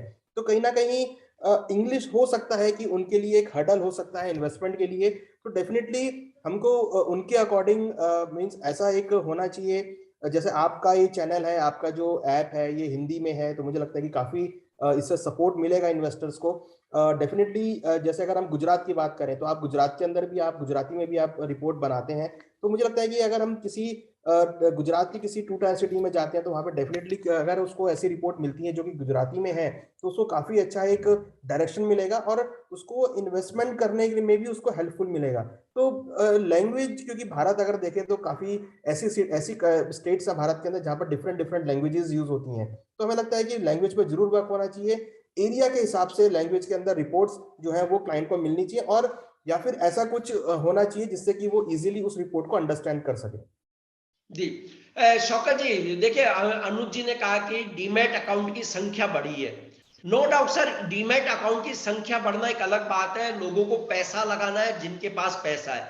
अब होता क्या, ग्रामीण परिवेश में मैंने देखा है, जयपुर के पास की मैं बात कर लूं, छोटे गांव की, वहां वो लोग कहते हैं कि हम पैसा लगा देंगे। हाँ भाई, कहीं से सुन लिया, टीवी चैनल पे देखा है या किसी अखबार में पढ़ा है, या उसे लगता है कि मेरे गांव में ये फला आदमी बहुत इन्वेस्टमेंट करता है और वो उसी के सहारे उन्हीं खबरों के आधार पे करता है, तो स्वाभाविक है कि उसे एक डीमैट अकाउंट तो खोलना ही पड़ेगा, बिना उसके वो ट्रेड ही नहीं कर सकता। तो वो ट्रेड अकाउंट तो खोल लेता है, लेकिन वो डिपेंड दूसरे पर है, क्योंकि उसे अंग्रेजी डायरेक्ट नहीं आती है। जयपुर शहर की भी मैं बात करूं तो बहुत से ऐसे इन्वेस्टर हैं जो करोड़ों इन्वेस्टमेंट कर पाते हैं, लेकिन कहते हैं यार हिंदी में बता दो, समझा दो क्या करना है क्या नहीं करना है।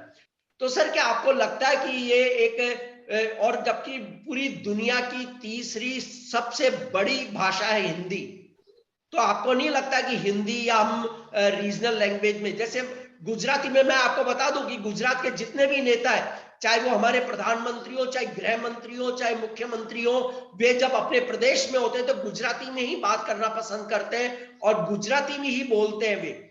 वे तब न हिंदी बोलते हैं न अंग्रेजी बोलते हैं, चाहे अंतरराष्ट्रीय मंच पे उन्होंने इस भाषा को यूज किया हो। तो आपका क्या कहना है कि सर हिंदी में रिपोर्ट्स होनी चाहिए या नहीं होनी चाहिए?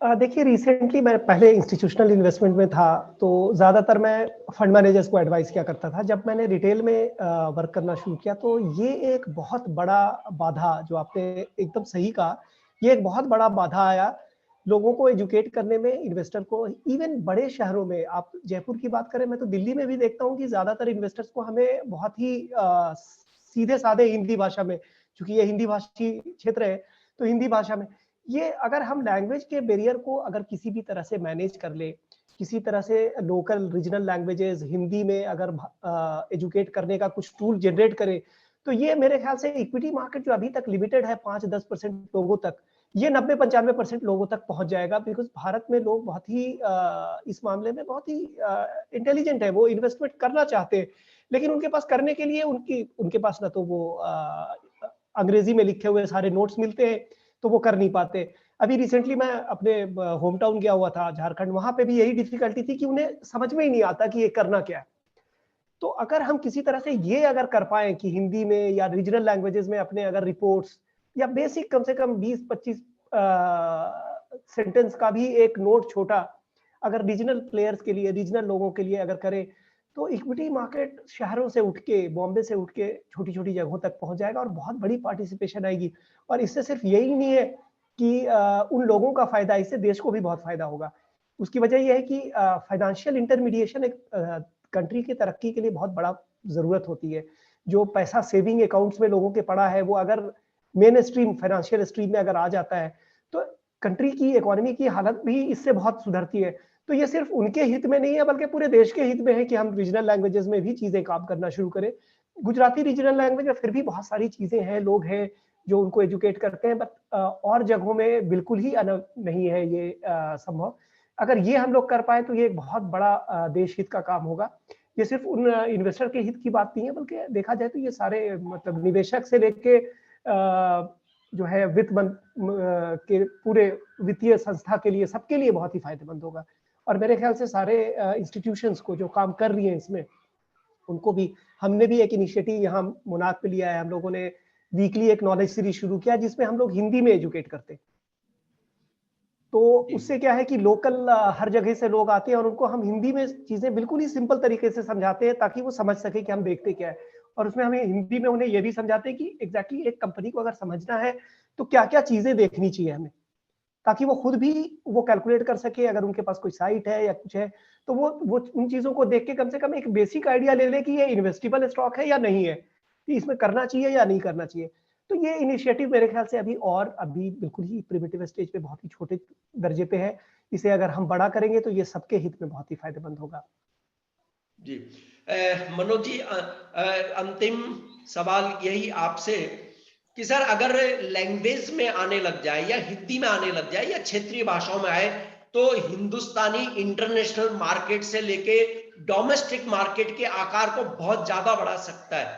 लेकिन वो क्योंकि उसे अंग्रेजी में पता ही नहीं चलता। जैसे फॉर एग्जांपल मेटल्स मार्केट की रिपोर्ट आती है इंटरनेशनल बाजारों की, वो समझ ही नहीं पाता जिंक को, कॉपर को, या हम कहें एल्यूमिनियम, निकल्स वगैरह इनके। जैसे निकल्स में अभी कई वर्षों की तेजी आई है, लेकिन वो समझ ही नहीं पाता है कि ये क्यों आ रही है। वो ये उसे यही नहीं पता कि कहाँ पैदा हो रहा है, किस तरह से हो रहा है, क्या यूज होता है या क्या कारण उसमें है। अगर हम भाषाओं में ये काम होने लगे तो क्या आपको ये नहीं लगता कि हम डोमेस्टिक बाजार के अलावा भारतीय इन्वेस्टर, छोटे छोटे इन्वेस्टर जिन्हें आरबीआई ने परमिशन भी दे रखे कि आप इतने $1000 तक का निवेश किसी भी देश में आप कर सकते हैं, तो आपको नहीं लगता कि भारतीय जो अर्थव्यवस्था में बड़ी भूमिका निभा सकते हैं देश की और विदेश की में? बिल्कुल होगा कमल जी, और ये हम देख रहे हैं कि समय के साथ इसमें जो है ग्रेजुअली बढ़त भी देखने को मिल रही है। जैसा कि अनुज ने बताया था कि पिछले 2 वर्षों में हमने लगभग 2 करोड़ जो है डीमैट अकाउंट ओपन किए हैं। जो इन्वेस्टर का बेस है वो ब्रॉड हो रहा है, और अभी भी हम जो टोटल पॉपुलेशन है लगभग 135 करोड़ की, उसमें हमारे जो इन्वेस्टर्स है वो लगभग 8 से 10 करोड़ ही है। तो अभी काफी गुंजाइश है, और जिस तरह से जो चीजें इवॉल्व हो रही है और जो डिजिटल जो इकोनॉमी की तरफ हम बढ़ रहे हैं, तो कहीं न कहीं आने वाले समय में जो रीजनल लैंग्वेजेस है और काफी सारी कंपनीज है या जो रीजनल ब्रोकर्स है वो ऑलरेडी इसके ऊपर काम भी कर रहे हैं। मेरा मानना है कि जैसे-जैसे यहाँ पे जो चीजें इवॉल्व होगी, अवेयरनेस बढ़ेगी, तो डेफिनेटली यहाँ पे इन्वेस्टर का बेस भी बढ़ेगा और इकोनॉमी का जो बेस है वो भी बढ़ेगा।